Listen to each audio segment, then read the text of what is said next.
स्कंद 31वां अध्याय, जीव की गति। हमने देखा किस प्रकार जीवात्मा गर्भ में भगवान को प्रार्थना कर चुका है। अब उन प्रार्थनाओं के बाद क्या होता है, भगवान कपिल बता रहे हैं। कपिल उवाच एवं कृतमतिर्गर्भे दशमास्तु वन ऋषि सद्य श्रुति अवाचिनम प्रसिद्ध श्रुति मारुतः। सविता माता जी। हरे कृष्णा। भगवान कपिल ने कहा, अभी तक गर्भ में स्थित इस 10 मास के जीव की भी ऐसी कामनाएं होती है, किंतु जब एक भगवान की स्तुति करता रहता है तभी प्रसूति काल की वायु आधे मुंह पड़े हुए उस शिशु को बाहर की ओर धकेलती है, जिससे वह जन्म ले सके। तो अभी जन्म लेने की तैयारी होती है। जिस प्रकार उनकी प्रार्थनाएं, जीव की प्रार्थनाएं पूर्ण हो रही हैं, उसी समय पर भगवान की कृपा से उसके जन्म लेने की तैयारी शुरू हो रही है। तेनावसृष्ट सहसा कृत्वा शिर आतुरः विनिष्क्रमाति कृष्णेन निरुच्छ्वासो हता स्मृतिः। नमिता माता जी पढ़िए।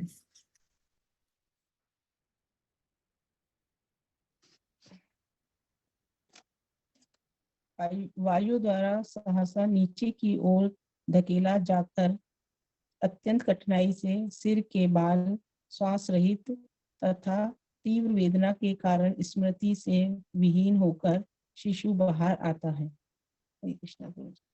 ऑलमोस्ट बेहोश हो जाता है ऐसी अवस्था में, क्योंकि उसको वायु के बल से आगे धकेला जा रहा है और उल्टा सिर के बल निकलता है। जैसे मानो एक तरह से अचेतन ही हो जाता है। इतनी कठिनाई के साथ वह बाहर निकलने के लिए प्रयत्न करता है। तात्पर्य रेखा माता जी। हरे कृष्णा। कुछ श्रेण शब्द का अभिप्राय है अत्यंत कठिनाई के साथ। जब शिशु संकीर्ण मार्ग से होकर गर्भ के बाहर निकलता है तो भारी दबाव के कारण श्वास पूर्णतः रुक जाती है और वेदना के कारण शिशु अपनी स्मृति खो देता है। कभी कभी इतनी पीड़ा होती है कि मृत या मृतप्राय शिशु जन्मता है। प्रसव पीड़ा की कल्पना की जा सकती है। शिशु उस विकट परिस्थिति में 10 मास तक गर्भ के भीतर रहता है और 10 मास के बाद वह बलपूर्वक बाहर कर दिया जाता है। भगवत गीता में भगवान संकेत करते हैं कि जो आध्यात्मिक चेतना में प्रगति करने के लिए उत्सुक है उसे जन्म, मृत्यु, रोग तथा जरा इन 4 पीड़ाओं का विचार करना चाहिए।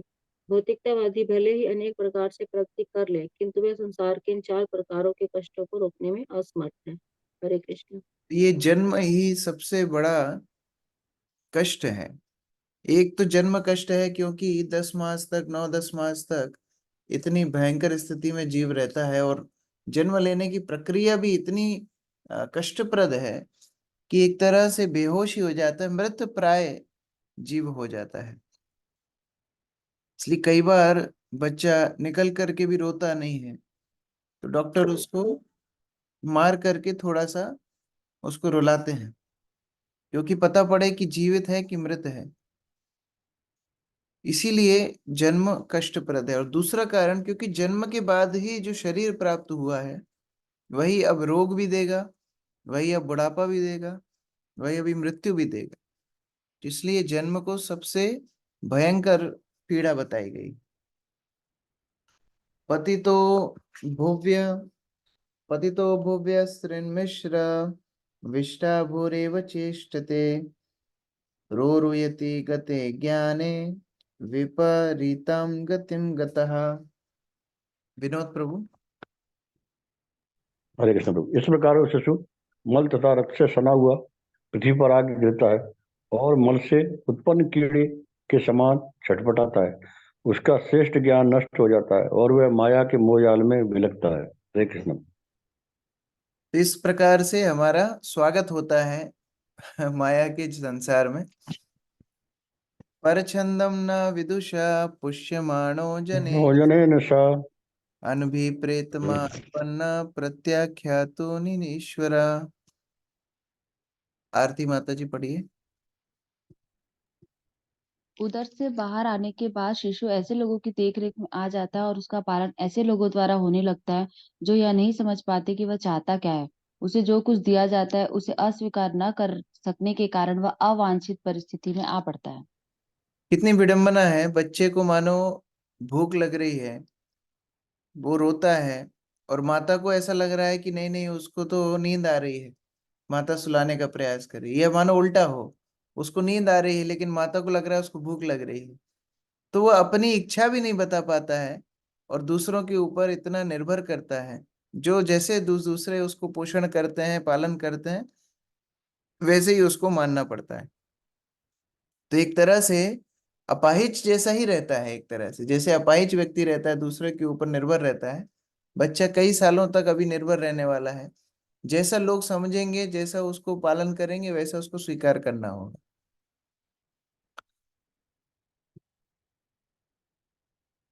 मुख्य गोपी माता जी, तात्पर्य। हरे कृष्ण प्रभु जी। माता के उदर में शिशु का पोषण प्राकृतिक व्यवस्था द्वारा संपन्न होता है। यद्यपि उदर के भीतर का वातावरण तनिक भी रुचिकर नहीं था, किंतु जहां तक शिशु के खाने का प्रश्न था उसके लिए प्राकृतिक व्यवस्था थी। किंतु उदर से बाहर आने पर शिशु एक भिन्न वातावरण में आ जाता है। वह खाना कुछ चाहता है किंतु मिलता उसे कुछ दूसरा ही है, क्योंकि लोग असली मांग नहीं समझ पाते और उसे जो कुछ दिया जाता है उसे वह इनकार भी नहीं कर पाता।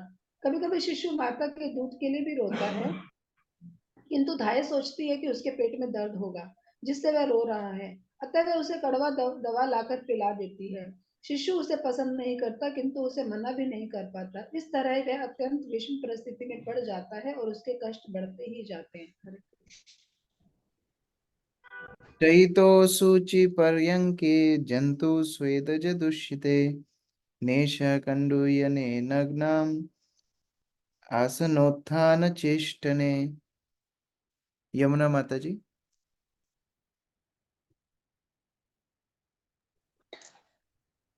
हरे कृष्णा। पसीना तथा कीड़ों से भरे हुए मैल कुचले बिस्तर पर लिटाया हुआ शिशु खुजलाहट से मुक्त पाने के लिए अपना शरीर खुजलाना भी नहीं पाता।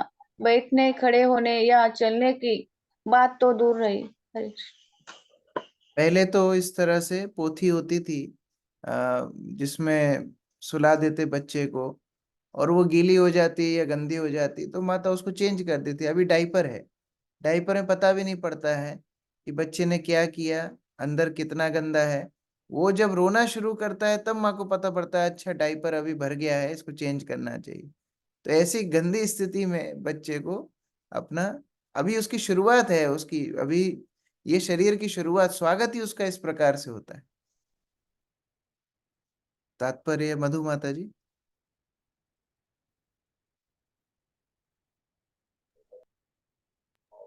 हरे कृष्ण प्रभु जी। ध्यान देने की बात है कि शिशु रोता हुआ तथा पीड़ा का अनुभव करता हुआ उत्पन्न होता है। जन्म के बाद भी वही कष्ट चालू रहता है और वह रोता जाता है, क्योंकि मल तथा मूत्र के कारण मैले कुचैले बिस्तर के कीड़े उसे परेशान करते हैं। इसलिए वह बेचारा रोता है, वह इसका कोई उपचार नहीं कर सकता। हरे कृष्ण। तुंदतीयाम त्वचं दंस मशका मध्य कुंडया रुदंतम विगत ज्ञानम कृमया कृमिकम यथा।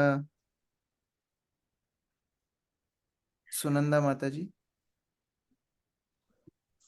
हरे कृष्ण। इस असहाय अवस्था में मुलायम त्वचा वाले बालक डास, मच्छर, खटमल तथा अन्य कीड़े काटते हैं। जिस तरह बड़े कीड़े को छोटे छोटे कीड़े काटते रहते हैं, बालक अपना सारा ज्ञान गवाकर जोर जोर से चिल्लाता है। हरे कृष्ण प्रभु जी। उसके पेट में, उसके आसपास जो भी कीड़े मकोड़े इत्यादि उसको परेशान करते हैं, बोल तो किसी को पा नहीं सकता है, उठकर भी कहीं जा नहीं सकता है, करवट भी नहीं ले पाता है शुरू में, तो सब उसको सहन करना पड़ता है। अनीता साहू माता जी, तात्पर्य। विगत ज्ञानम शब्द का अर्थ है कि शिशु ने उदर में जो आध्यात्मिक ज्ञान विकसित किया था वह माया के प्रभाव से पहले ही नष्ट हो जाता है। अनेक प्रकार के उत्पातों एवं उधर से बाहर आने के कारण बालक को स्मरण नहीं रह जाता कि अपने मोक्ष के लिए वह क्या सोच रहा था। यह मान लिया जाता है कि यदि कोई व्यक्ति ऊपर उठने का आध्यात्मिक ज्ञान प्राप्त भी कर ले तो परिस्थितियों के वशीभूत होकर वह उसे भूल सकता है। अतः न केवल शिशुओं को अपितु वयस्क पुरुषों को अपने क्लेश भावना संबंधी ज्ञान बचाने के लिए सचेत रहना चाहिए और प्रतिकूल परिस्थितियों से बचना चाहिए, जिससे वह अपना मुख्य कर्तव्य न भूले। हरे कृष्ण। धन्यवाद। ये भौतिक संसार बनाया ही इस तरह है कि व्यक्ति ये समझे कि मैं गलत जगह आ गया। मानो आप किसी प्रोग्राम में जाएं, आप किसी शादी में किसी कार्यक्रम में जाएं, हाँ, और वहां जाने के बाद ही आपको ऐसा स्थान पे बैठने के लिए दे जो मलमूत्र से भरा हो, जहाँ कीड़े पड़े हों। आप किसी को पानी मांग रहे हो, वो ला करके आपको नारियल दे रहे हैं। आप किसी को खाना मांग रहे हो, वो ला करके आपको कपड़ा दे रहे हैं। ऐसे जगह पर आप कितने जगह रहना चाहो, कितने देर रहना चाहो। तो ऐसी अवस्था बनाई गई है भगवान के द्वारा कि व्यक्ति बचपन से ये याद रखे कि मेरा घर नहीं है, लेकिन फिर भी उसको अच्छा लगता है। नेक्स्ट, इत्येवं शेषवं भुक्त्वा दुःखं पोगडं मे वच अलब्धाभिपिसितो ज्ञानात् इद्धमन्यो सुचार्पितः। किरण पांडे माता जी पढ़िए। हरे कृष्ण प्रभु जी, दंडवत प्रणाम। इस प्रकार विविध प्रकार के कष्ट भोगता हुआ शिशु अपना बाल्यकाल बिताकर किशोरावस्था प्राप्त करता है। किशोरावस्था में भी वह अप्राप्य वस्तुओं की इच्छा करता है, किंतु उनके न प्राप्त होने पर उसे पीड़ा होती है। इस प्रकार अज्ञान के कारण वह क्रुद्ध तथा दुखित होता है। हरे कृष्ण प्रभु। तो अब जैसे बाल्यकाल में आता है, उसके बाद किशोर काल, किशोर अवस्था में आता है। अब उसको लगता है कि अब तो मैं अपनी मर्जी का मालिक हूँ। पहले तो मैं माता पिता पे निर्भर था, पहले जो कुछ माता पिता करते थे वो मुझे सहना पड़ता था, मेरी इच्छा भी नहीं बता पाता था। अब तो मैं अपनी इच्छा का मालिक हूँ, तो अब मैं जो चाहूंगा वो मैं प्राप्त कर लूंगा। लेकिन ऐसा नहीं होता है, वहां भी उसकी सीमाएं उसको बांध के रखती हैं। तो उसको फ्रस्ट्रेशन और बढ़ जाता है। उसको लगता है कि मैं बड़ा होकर के देखना अपनी इच्छा का मालिक बनूंगा। तो ये आशा उसके अंदर होती है कि मैं एक ना एक दिन कामयाब जरूर होऊंगा मेरी इंद्रिय तृप्ति में। अमित प्रभु तात्पर्य पढ़िए। हरे कृष्ण बाबू जी, दंडवत प्रणाम। तात्पर्य, जन्म से लेकर 5 वर्ष की अवस्था बाल्यकाल कहलाती है और 5 वर्ष से 15 वर्ष की अवस्था पौगंड किशोर अवस्था कहलाती है। 16 वर्ष से युवा अवस्था प्रारंभ होती है। बाल्यकाल के कष्टों का वर्णन हो चुका है, किंतु जब बालक किशोर अवस्था प्राप्त करता है तो उसका नाम पाठशाला में लिखा दिया जाता है, जिसे वह नहीं चाहता। वह तो खेलना चाहता है, किंतु उसे जबरन पाठशाला भेजा जाता है, जहां उसे पढ़ना पड़ता है और परीक्षा देने के उत्तरदायित्व लेना पड़ता है। अन्य कष्ट यह है कि वह कुछ ऐसी वस्तुएं चाहता है जिनसे खेले, किंतु परिस्थितियां ऐसी हो सकती हैं कि वह उन्हें नहीं प्राप्त कर पाता। इस प्रकार वह दुखी होता है और उसे पीड़ा होती है। एक शब्द में कहना चाहे तो कह सकते हैं कि वह अपने बाल्यकाल की ही भांति कुमार अवस्था में भी अप्रसन्न रहता है। तरुणा अवस्था की बात जाने दें। बच्चे खेलने हेतु न जाने कितने प्रकार की मांगे प्रस्तुत करते हैं और जब उनको संतोष नहीं मिलता तो वे क्रोध से उबर पड़ते हैं, जिसका परिणाम होता है दुख। हरे कृष्ण। सह देहेन मानेन वर्धमानेन मन्युता करोति विग्रहं कामी कामिष्वन्ताय चात्मनः। नीतू माता जी। हरे कृष्णा प्रभु जी, दंडवत प्रणाम। शरीर बढ़ने के साथ ही जीव अपने आत्मा को परास्त करने के लिए अपनी झूठी प्रतिष्ठा को तथा क्रोध को बढ़ाता है। इस तरह अपने ही जैसे कामी पुरुषों के साथ वैर उत्पन्न करता है। हरे कृष्ण जैसे प्रभु। जैसे उसका शरीर बढ़ता जाता है, वैसे वैसे उसकी भौतिक इच्छाएं भी बढ़ती जाती है, उसका अभिमान, उसका अहंकार भी बढ़ता जाता है। शरीर में जैसे जैसे शक्ति बढ़ती जाती है, इसलिए युवाओं में ज्यादा गुस्सा होता है, छोटी छोटी बात पे लड़ते हैं। जैसे आपने गौशाला में आपने देखा होगा कि जो बैल होते हैं या बछड़े होते हैं वो लड़ाई करते रहते हैं, क्योंकि काम तो कुछ है नहीं, अभी शक्ति है शरीर में, तो वो क्या करेंगे, लड़ाई करते रहते। तो उसी तरह शरीर में शक्ति आ जाती है, वो सामर्थ्य को अपनी इंद्रिय तृप्ति में लगाना चाहते हैं, तो इसी प्रकार एक दूसरे के साथ संघर्ष करते हैं, एक दूसरे के साथ प्रतियोगिता रखते हैं और इंद्रिय तृप्ति के संघर्ष में एक दूसरे को नीचा दिखाना चाहते हैं। तात्पर्य राहुल प्रभु। तात्पर्य, श्रीमद् भगवद गीता अध्याय 3 श्लोक संख्या 36 में अर्जुन ने भगवान श्री कृष्ण से जीव की काम वासना के कारण के विषय में प्रश्न किया। यह कहा गया है कि जीव सनातन है, अतः वह गुणात्मक रूप से परमेश्वर के तुल्य है। तो फिर क्या कारण है कि वह भवसागर में आ गिरता है और भौतिक शक्ति के वशीभूत अनेक पाप कर्म करता है? इस प्रश्न के उत्तर में भगवान श्री कृष्ण ने कहा कि काम वासना के कारण जीवात्मा अपने उच्च पद से भौतिक अस्तित्व के अधम पद पर आ गिरता है। परिस्थितिवश यही काम वासना क्रोध में परिणत हो जाती है। काम वासना तथा क्रोध दोनों रजोगुण पर स्थित है। काम वासना वास्तव में रजोगुण से उत्पन्न होती है और कामेच्छा की तृप्ति न होने पर वह तमोगुण के पद पर क्रोध में परिणत हो जाती है। तब तमोगुण आत्मा को आच्छादित कर लेता है तो जीव नारकीय जीवन की सर्वाधिक अधम स्थिति में आ गिरता है। अपने आप को नारकीय जीवन से आध्यात्मिक ज्ञान के सर्वोच्च पद तक ऊपर उठाने हेतु इस काम वासना को कृष्ण प्रेम में परिणत करना होता है। वैष्णव संप्रदाय के महान आचार्य श्री नरोत्तम दास ठाकुर कहते हैं कि काम कृष्ण कर्मार्पणे, काम वासना के कारण हम इंद्रिय तृप्ति के अनेक वस्तुएं चाहते हैं, किंतु इसी काम को इस प्रकार शुद्ध किया जा सकता है कि हम सदा पूर्ण पुरुषोत्तम भगवान को प्रसन्न करने हेतु इच्छाएं ही करें। क्रोध का ही उपयोग ऐसे व्यक्ति के विरुद्ध किया जा सकता है जो नास्तिक है या श्री भगवान से द्वेष रखता है। चूंकि हम काम तथा क्रोध के कारण इस भौतिक अस्तित्व में आ गिरे, अतः दोनों गुणों का उपयोग कृष्ण भक्ति को आगे बढ़ाने हेतु किया जा सकता है और मनुष्य पुनः पूर्व शुद्ध आध्यात्मिक पद प्राप्त कर सकता है। अतः श्रील रूप गोस्वामी की संस्तुति है कि क्योंकि इस भौतिक संसार में इंद्रिय तृप्ति की ऐसी अनेक वस्तुएं हैं जिनकी आवश्यकता शरीर के पालन के लिए पड़ती है, परंतु हमें निष्काम भाव से इन सब का उपयोग भगवान श्री कृष्ण की इंद्रियों को तुष्ट करने के लिए करना चाहिए। यही वास्तविक त्याग। गीता में बताया गया है कामेश क्रोधेश रजोगुण समुद्भवा। कैसे हम भौतिक संसार में गिर गए हैं? काम और क्रोध के कारण। काम रजोगुण से शुरू होता है। किसी वस्तु को प्राप्त करने की इच्छा काम वासना कहलाती है, और अगर वो इच्छा पूर्ण हो जाती है तो वही काम वासना ग्रीड यानी लोभ में परिणत हो जाती है। हमें और प्राप्त करने की इच्छा होती है, लोभ। ये रजोगुण और बढ़ता जाता है, जैसे आग में आप घी डालते जाएं, और जब वो इच्छा पूरी नहीं होती है तो वो रजोगुण से तमोगुण के स्तर में गिर जाता है, वो होता है क्रोध। तो उसको क्रोध आता है। तो ये दोनों के कारण से जीवात्मा भौतिक बंधन में और ज्यादा बनता चला जाता है। भूतै पंचभिर आरभते देहे देहि अद्वितो सकृत अहम ममेति सद्ग्राह करोति कुर्मतिर्मतिम। दीपिका माता जी।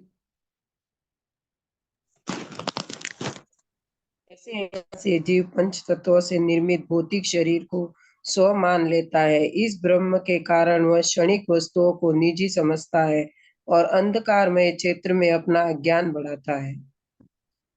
तो प्रयास तो करता है इंद्रिय तृप्ति के, और जो शरीर की शक्ति के ऊपर उसको भरोसा होता है उस शरीर को ही अपनी पहचान मान करके वह आगे बढ़ता है। प्रमोदानंद प्रभु जी पढ़िए। हरे कृष्ण। ऐसे ज्ञान से जीव पंच तत्वों से निर्मित भौतिक शरीर को स्वयं मान लेता है। इस भ्रम के कारण वह तात्पर्य इस श्लोक में अज्ञान के विस्तार की व्याख्या हुई है। पहला अज्ञान है पंच तत्वों से निर्मित अपने शरीर को स्वयं आत्मा तत्व मान बैठना, और दूसरा शरीर से संबंध किसी वस्तु को अपने निजी समझना। इस प्रकार अज्ञान का विस्तार होता जाता है। जीव शाश्वत है, किंतु क्षणिक वस्तुओं को स्वीकार करते रहने, अपने हित की बात ठीक से न समझ पाने से वे अज्ञान को प्राप्त होता है, अतः उसे भौतिक यात्राएं भोगनी पड़ती है। हरे कृष्ण। तो सबसे बड़ा अज्ञान है अपने आप को शरीर मानना। कोई व्यक्ति बोल सकता है कि हम पीएचडी हैं, हम एमटेक हैं, हम ये हैं, हम वो हैं, लेकिन जब तक व्यक्ति शारीरिक चेतना में उसको यही नहीं पता कि वो स्वयं कौन है, उससे बड़ा मूर्ख और कौन होगा। कोई कितनी डिग्री लेकर के घूमे, स्वयं की पहचान अगर नहीं है तो उससे बड़ा मूर्ख और कौन होगा। तो यहाँ पर अज्ञान का पहला सूचक बताया गया है कि व्यक्ति अपने आप को शरीर मानने लगता है। तदर्थं कुरुते कर्म यद्बद्धो याति संसृतिं यो नो यति ददात् क्लेशम अविद्या कर्म बंधना। रुक्मिणी चंद्रिका माता जी पढ़िए।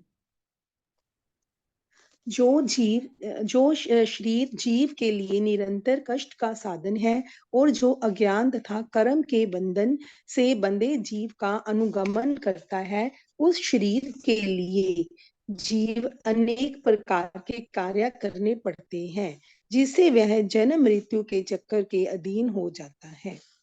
देखिए, ये अस्वाभाविक स्थिति है। शरीर स्वभाव से कष्टमय है, शरीर स्वभाव से निरानंदमय है, शरीर स्वभाव से नश्वर है, लेकिन जीव क्या प्रयास कर रहा है? उससे आनंद निकालने का प्रयास कर रहा है। तो प्रयास भी ज्यादा है और फल भी कुछ नहीं।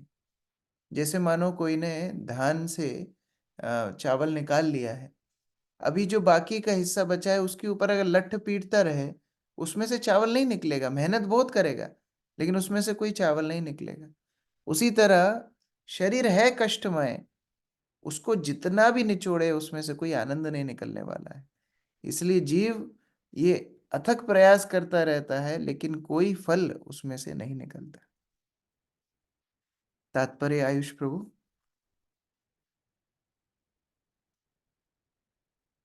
हरे कृष्ण प्रभु जी, दंडवत प्रणाम। तात्पर्य।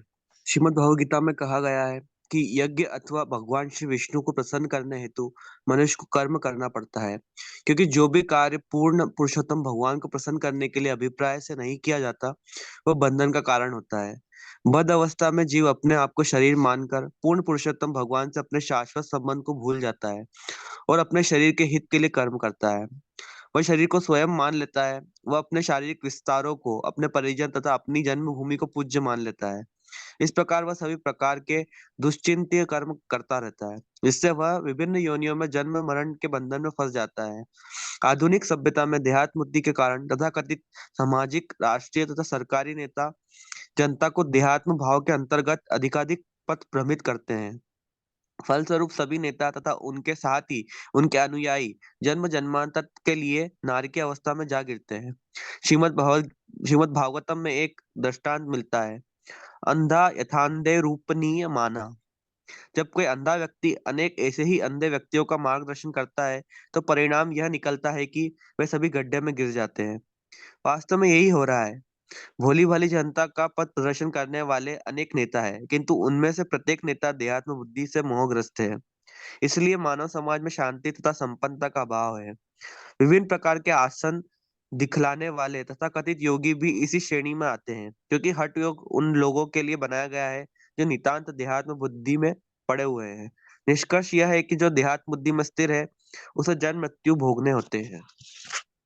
तो स्वयं की पहचान नहीं है और दूसरों को भी ज्ञान बांटते फिरते हैं, दूसरों को भी रास्ता दिखाते फिरते हैं कि किस प्रकार से हमें भी इंद्रिय तृप्ति में आगे बढ़ना चाहिए।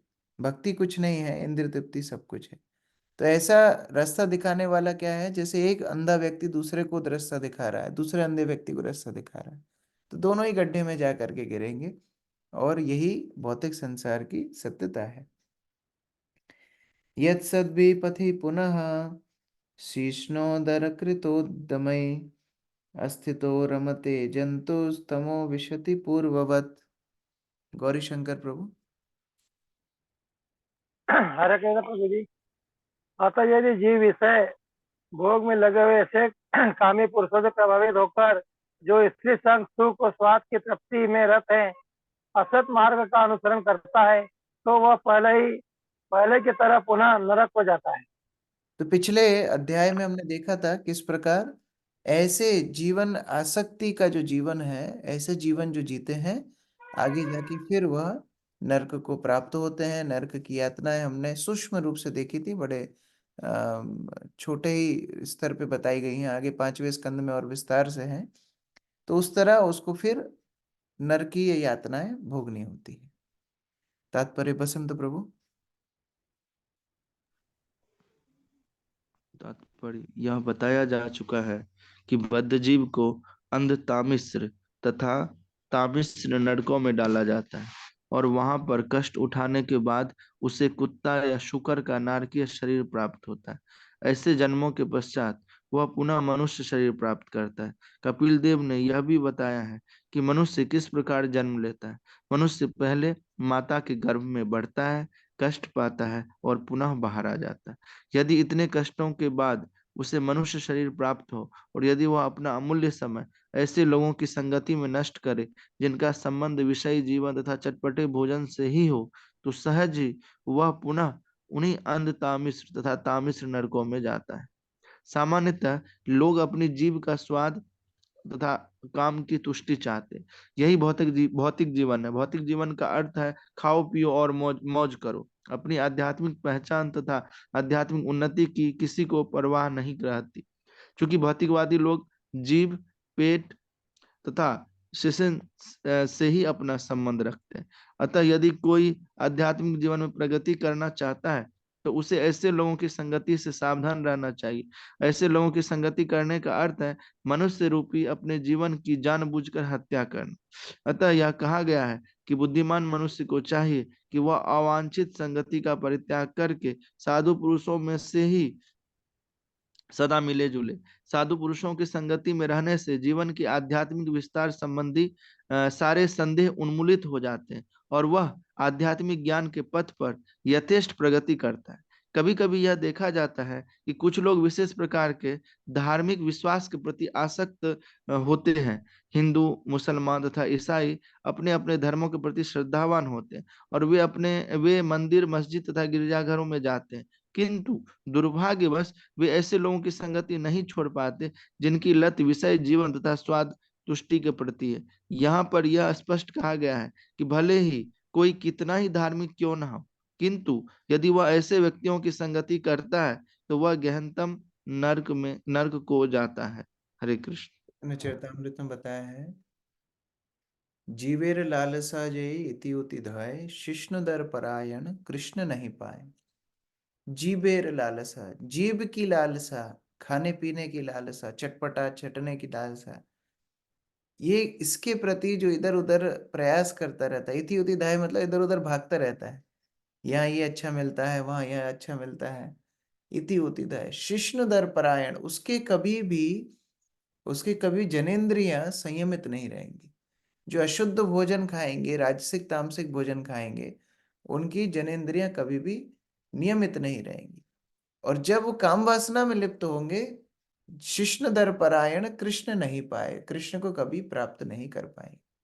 और इसमें सबसे बड़ा बाधक है, सबसे बड़ी समस्या है, हमारी संगति ऐसी रहती है जिसके कारण हम इस तरह भौतिक क्रियाओं में लिप्त रहते हैं।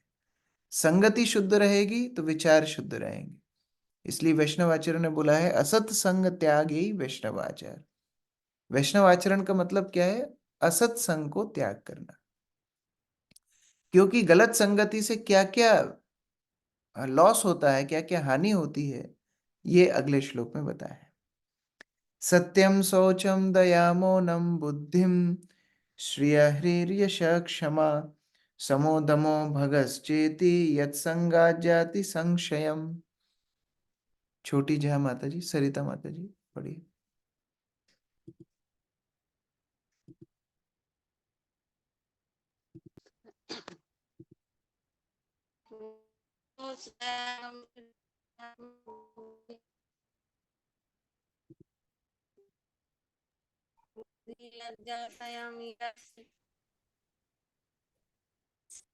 ठीक है, नेटवर्क प्रॉब्लम है।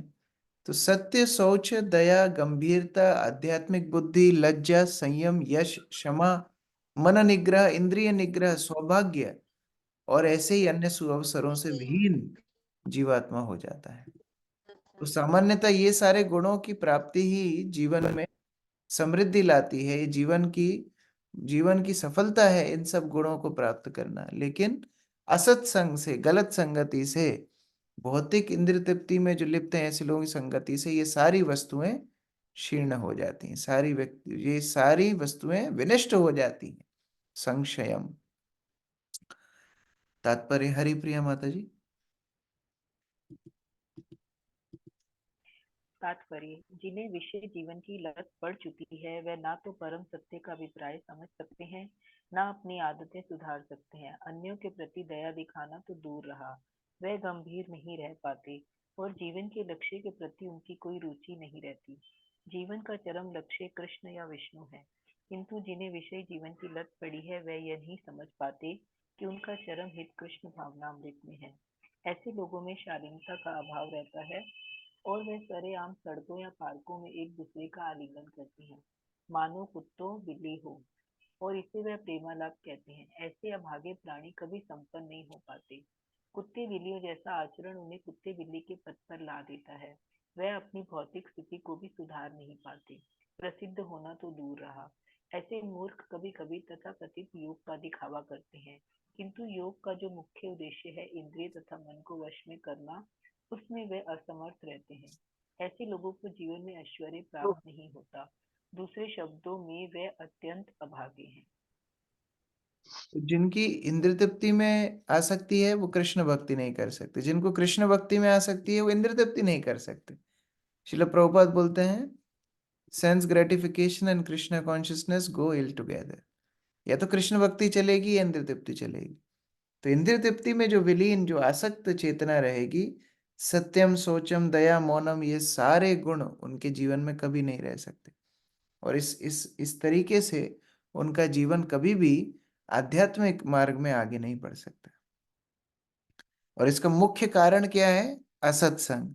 इसलिए बार बार कपिल मुनि बोल रहे हैं अच्छी संगति में रहिए, सत्य संगति में रहिए, कुसंगति, असाधुओं की संगति को छोड़िए। तेषु अशांतेषु मूढ़ेषु खंडितात्मैर्मा स्वसाधुषु संगम न कुर्यात् शोष्येषु योषित क्रीड़ा मृगेषु च। सोनी माता जी पढ़िए।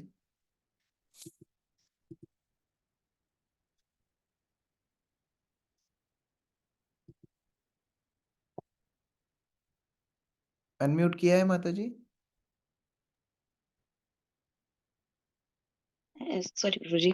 मनुष्य को चाहिए कि ऐसे अभद्र, अशांत, मूर्ख की संगति न करे जो आत्म साक्षात्कार के ज्ञान से रहित हो और स्त्री के हाथों का नाचने वाला कुत्ता बनकर रह गया हो। तो तात्पर्य प्रभु जी? दो प्रकार के असत्संग बताए हैं, जो इंद्रिय तृप्ति में गहन आसक्त हो और जो कामुक हो।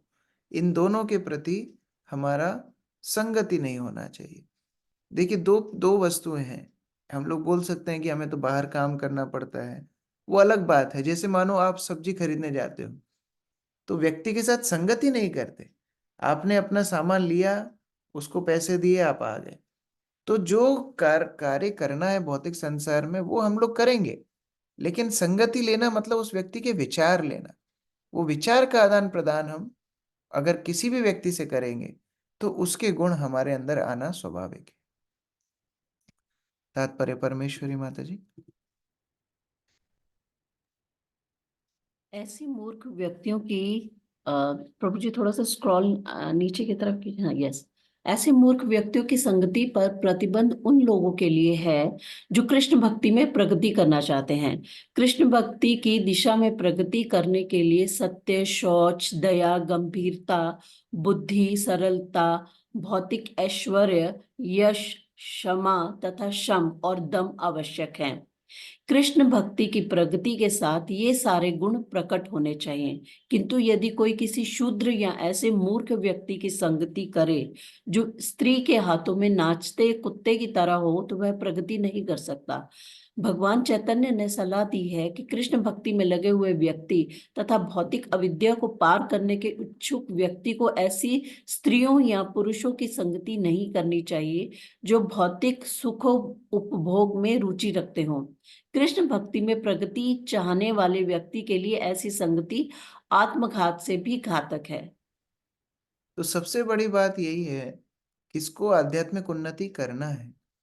कई बार लोग ये बातचीत करते हैं, कई बार पूछते हैं कि प्रभु जी वो तो हो ही नहीं पाएगा, वो तो हम रिश्तेदारों को तो छोड़ ही नहीं पाएंगे, हमें तो बैठ बैठ के उनसे बात करनी ही पड़ती है। कई बार छोटी छोटी चीजें जो हमारे भक्ति के नियम है, 4 नियम है, मांसाहार नहीं करना, वैध संग नहीं करना, जुआ नहीं खेलना, स्त्री संग नहीं करना, उसी में लोगों को समस्या होती, प्रभु जी प्याज लहसुन तो हम छोड़ ही नहीं पाएंगे, हमारे रिश्तेदार कभी मानेंगे ही नहीं।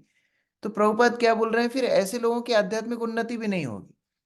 जो गंभीर है, आध्यात्मिक उन्नति करना चाहता है, उसको असत्संग के प्रति बहुत सतर्क रहना पड़ेगा।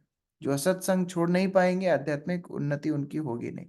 मैं दोबारा बोल रहा हूँ, इसका मतलब ये नहीं रिश्तेदारों को छोड़ दें, जॉब छोड़ दें। संगति लेना मतलब उनकी विचारधारा को लेना। आप सबके बीच में रहिए, कोई दिक्कत नहीं है, लेकिन अपनी भक्ति के नियमों के प्रति हमको स्वयं को सचेत रहना है।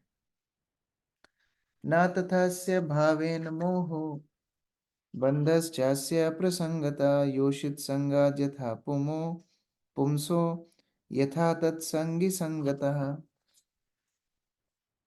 किरण पांडे माता जी पढ़िए। हरे कृष्ण प्रभु जी। अन्य किसी वस्तु के प्रति आसक्ति से उत्पन्न मुग्धा तथा बंधन उतने पूर्ण नहीं होते जितने कि किसी स्त्री के प्रति आसक्ति से या उन व्यक्तियों के साथ से जो स्त्रियों के कामी रहते हैं। हरे कृष्ण। तो इस प्रकार से वो काम वासनाओं के प्रति कपिल मुनि बहुत ज्यादा बल दे रहे हैं। पहले उन्होंने बल दिया किस प्रकार, अदांत इंद्रियां, मुख्यतः जिह्वा, जिनकी जिह्वा वश में नहीं है, बोलने में भी और खाने पीने में भी, वो आध्यात्मिक उन्नति नहीं कर सकते। और उसी का परिणाम है कि उनकी कामुक इंद्रियां भी बढ़ती चली जाती हैं। तो ऐसे लोगों की संगति से हमारी आध्यात्मिक उन्नति पूर्ण रूप से विनष्ट हो सकती है। तात्पर्य संजय प्रभु। हरे कृष्ण प्रभु जी, दंडवत प्रणाम। स्त्रियों के प्रति आसक्ति इतनी दूषित होती है कि मनुष्य न केवल स्त्री की संगति, यहाँ स्त्रियों की संगति लिखी है क्योंकि कपिल मुनि स्वयं के लिए बोल रहे हैं, क्योंकि पुरुष हैं। व्यक्ति जब भी प्रवचन देता है स्वयं के लिए देता है, लेकिन स्त्रियों को पढ़ना है पुरुषों के प्रति आसक्ति, और पुरुषों को पढ़ना है स्त्रियों के प्रति आसक्ति। दोनों एक दूसरे के लिए काम वासना है। बढ़िया। हाँ, अपितु इन स्त्रियों के प्रति अत्यधिक आसक्त रहने वाले पुरुषों की संगति से भी हो जाता है। भौतिक जगत में हमारे बद्ध जीवन के अनेक कारण हैं, किंतु इनमें सबसे बड़ा कारण है स्त्रियों की संगति, जिसकी पुष्टि अगले श्लोकों में की जाएगी। कलयुग में स्त्री संग अत्यंत प्रबल होता है। जीवन के पग पर स्त्रियों से पाला पड़ता है। यदि किसी को कुछ खरीदना है तो सभी विज्ञापन स्त्रियों के चित्रों से भरे रहते हैं। स्त्रियों के प्रति शारीरिक आकर्षण अत्यंत प्रबल होता है, इसलिए लोग आध्यात्मिक ज्ञान के प्रति अत्यंत उदासीन रहते हैं। चूंकि वैदिक सभ्यता आध्यात्मिक ज्ञान पर आधारित है, अतः स्त्रियों की संगति की व्यवस्था अत्यंत सतर्कता पूर्वक की गई है। 4 सामाजिक विभागों आश्रमों में से प्रथम ब्रह्मचर्य, तृतीय वानप्रस्थ तथा चतुर्थ आश्रम संन्यास में स्त्री संग नितांत वर्जित है। केवल द्वितीय गृहस्थ आश्रम में ही सीमित प्रतिबंधों के अंतर्गत स्त्रियों से मिलने जुलने की छूट प्राप्त है। दूसरे शब्दों में स्त्री संग का आकर्षण ही बद्ध जीवन का कारण है, और जो भी इस बद्ध जीवन से मुक्त होना चाहता है उसे स्त्रियों की संगति से अपने आप को विलग कर लेना चाहिए। हरे कृष्ण। जितना संभव हो, जो दूसरे बोलते इंग्लिश बोलते अपोजिट सेक्स, पुरुषों के लिए स्त्रियों की संगति, स्त्रियों के लिए पुरुषों की संगति जितना संभव हो सीमित रखना चाहिए, सम्मानजनक रखना चाहिए। हमारे जो आदान प्रदान हो, हमारी जो डीलिंग्स हो, बड़े सम्मान के साथ हो। हम एक दूसरे को भगवान के अंश रूप में दर्शन करने का प्रयास करें, जिससे हम एक काम वासना के प्रति लिप्त ना हो। एक उदाहरण दे रहे हैं जो आप लोग पढ़ चुके हैं दूसरे स्कंद में। प्रजापति स्वयं दुहितरम दृष्ट्वा तद्रूपदर्शितः रोहितभूतं सुनध्वत वृक्ष रूपी हतत्रपा। आशा माता जी। आशा माता जी अनम्यूट कीजिए। सॉरी प्रभु जी। ब्रह्मा अपनी पुत्री को देखकर उसके रूप पर मोहित हो गए, और जब उसने मृगी का रूप धारण कर लिया तो वे मृग रूप में निर्जलता पूर्वक उसका पीछा करने लगे। तो ब्रह्मा जी भी अपनी पुत्री के प्रति आसक्त हुए, ये कहानी हमने पहले पढ़ी है। तो इस प्रकार से एक उदाहरण दे रहे हैं कि कैसे जीवात्मा काम वासनाओं के प्रति इतना पागल हो जाता है, वो अपनी सारी सुध बुध भूल जाता है। अगर ब्रह्मा जी के साथ ऐसा हो सकता है तो हम बोलते हैं ना, हम किस खेत की मूली। तात्पर्य बसंत प्रभु।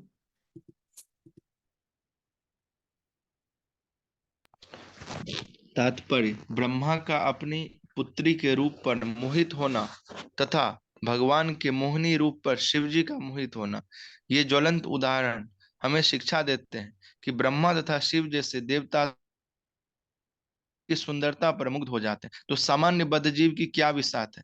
अतः हर एक को सलाह दी जाती है कि वह अपनी सगी पुत्री, अपनी माता या अपनी बहन तक से मुक्त भाव से ना मिले जुले, क्योंकि इंद्रियां इतनी प्रबल है कि मनुष्य प्रेमांध हो जाता है और इंद्रियां पुत्री, माता या बहन का नाता नहीं देखती। अतः मदन मोहन की सेवा में लगकर भक्ति योग के द्वारा इंद्रियों को वश में करने का अभ्यास करना सर्वोत्तम होगा।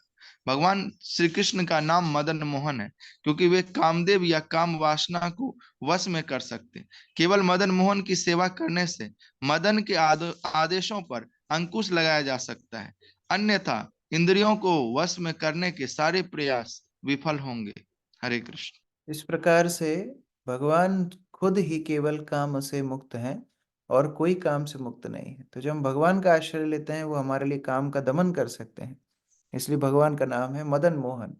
जो मदन यानी कामदेव को भी आकर्षित करे, मोहित करे, वो भगवान का आश्रय लेके हम काम वासनाओं पर जीत हासिल कर सकते हैं। तत्सृष्ट सृष्ट सृष्टेषु को नो अखंडित देह पुमान ऋषम नारायणम मृते योशिन मृहय मायया। मुख्य गोपी माता जी।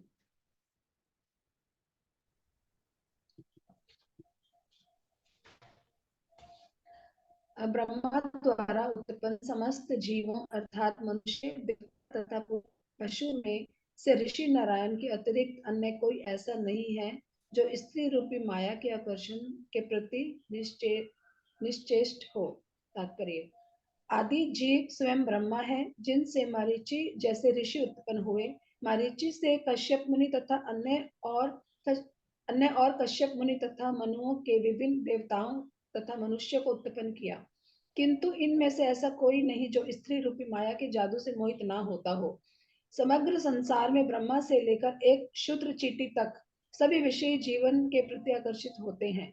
इस भौतिक जगत का यह मूल सिद्धांत है। अपनी पुत्री तथा ब्रह्मा का मोहित होना ज्वलंत उदाहरण है कि स्त्री के प्रति कामासक्ति से कोई भी बच नहीं सकता। अतः माया की सबसे आश्चर्यजनक सृष्टि स्त्री है, जो बद्ध जीव को बंधन में रखती है। तो केवल भगवान नारायण जो नर नारायण रूप में आते हैं, वहां पर ये दृष्टांत अभी आएगा आगे के स्कंद में कि किस प्रकार इंद्र उनको प्रलोभित करने के लिए अप्सराओं को भेजता है। और जब नारायण ऋषि देखते हैं बद्रिका आश्रम में, बद्रीनाथ में, कि अच्छा मुझे मुझे प्रलोभित करने के लिए स्त्रियों को भेजा है, अप्सराओं को भेजा है, तो अपनी जांघों से उनसे करोड़ों गुना ज्यादा सुंदर अप्सराओं को प्रकट कर देते हैं। जो जांग से उत्पन्न है उसका नाम है उर्वशी, और वो उर्वशी समेत अप्सराओं को इंद्र को भेंट में भगवान भेज देते हैं। तब इंद्र को समझ में आता है कि मैं भगवान को काम वासनाओं से मोहित नहीं कर सकता, बाकी सब काम वासनाओं के अधीनस्थ रहते हैं।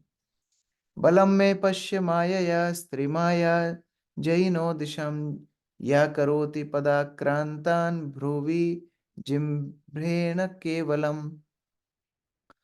आरती माता जी। स्त्री रूपी मेरी माया की अपार शक्ति को समझने का थोड़ा प्रयत्न तो करो, जो मात्र अपनी भावों की गति मात्र से संसार के बड़े से बड़े विजेताओं को भी अपनी मुट्ठी में रखती है। तो ये काम वासनाएं कितनी प्रबल होती हैं। केवल और केवल हमारी इंद्रियों को प्रलोभित करने के लिए एकमात्र आंखों के इशारे, भुहों की गति ही काफी। पहले के जमाने में नाग कन्या होती थी, आप लोगों को पता होगा, जिनको बचपन से थोड़ा थोड़ा विष दिया जाता था। विष कन्या, नाग कन्या, अलग अलग नाम है। तो विष कन्या इतनी सुंदर होती थी, राजाओं के पास इनको भेज दिया जाता था। और राजा इतना सब जानने के बाद भी कि हाँ विष कन्या होती हैं, इसे प्रलोभित करती हैं, उसके बाद भी ये नहीं सोच पाते थे कि ये विष कन्या हो सकती है। वो युवती के प्रति आकृष्ट हो जाते थे, वो युवती के साथ संग करते थे और मृत्यु मृत्यु हो जाते थे। बस राज्य हार गए, बिना युद्ध लड़े ही राज्य हार गए। इस प्रकार से बड़े बड़े विजेताओं को भी अपनी मुट्ठी में करने का ये काम वासना के अंदर शक्ति होती। तात्पर्य है आयुष प्रभु। तात्पर्य, विश्व के इतिहास में ऐसे अनेक दृष्टांत प्राप्त हैं जहाँ एक महान विजेता किसी क्लियोपाट्रा के सौंदर्य पर मुग्ध होता रहा है। मनुष्य को स्त्री की सम्मोहन शक्ति तथा उस शक्ति के प्रति पुरुष के आकर्षण का अध्ययन करने की आवश्यकता है। आखिर यह किस सोच से उत्पन्न हुआ है? वेदांत सूत्र के अनुसार हम जानते हैं कि प्रत्येक वस्तु पूर्ण पुरुषोत्तम भगवान से उद्भूत है।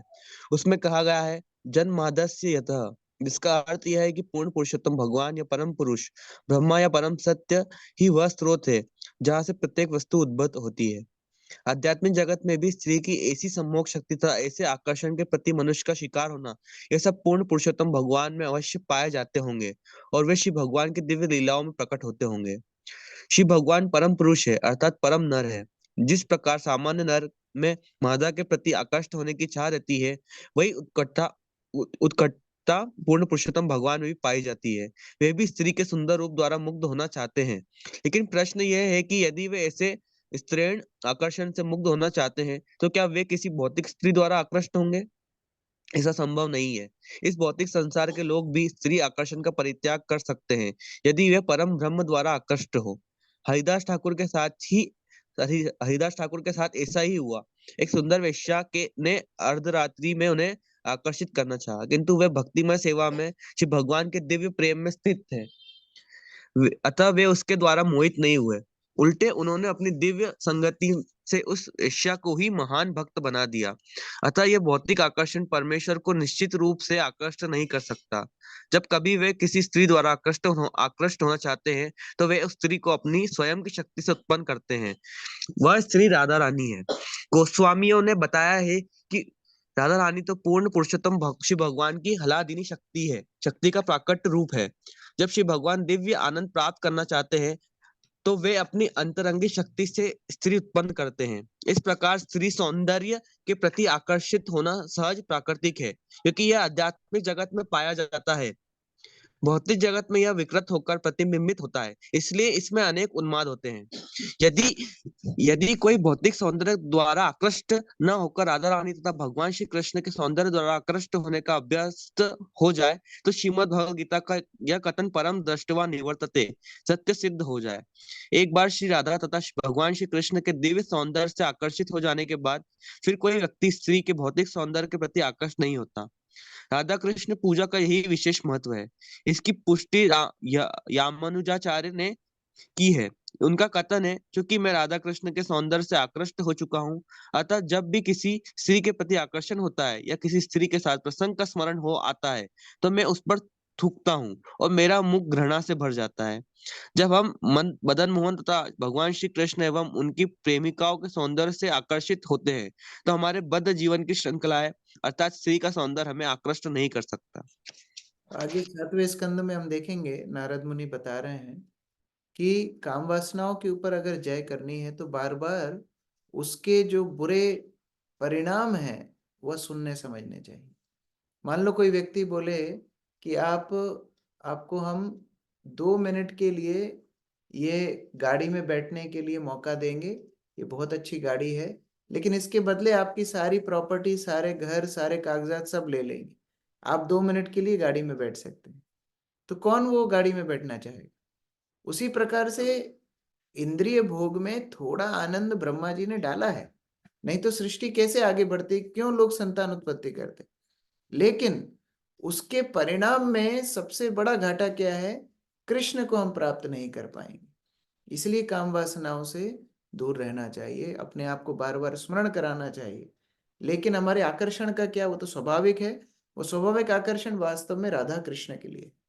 अगर राधा कृष्ण के प्रति हमारी आसक्ति, आकर्षण होगा तो फिर स्त्री संगति के लिए, काम वासनाओं के लिए हमारा आकर्षण अपने आप कम होता जाएगा। तो बहुत सुंदर रूप से कपिल मुनि जैसे एक पिता अपने बच्चों को समझाते हैं, बहुत सुंदर रूप से यहाँ पर शिक्षा दे रहे हैं। कल हम लोग इसके आगे पढ़ेंगे। हरे कृष्ण। ग्रंथराज श्रीमद् भागवतम की जय। श्रील प्रभुपाद की जय।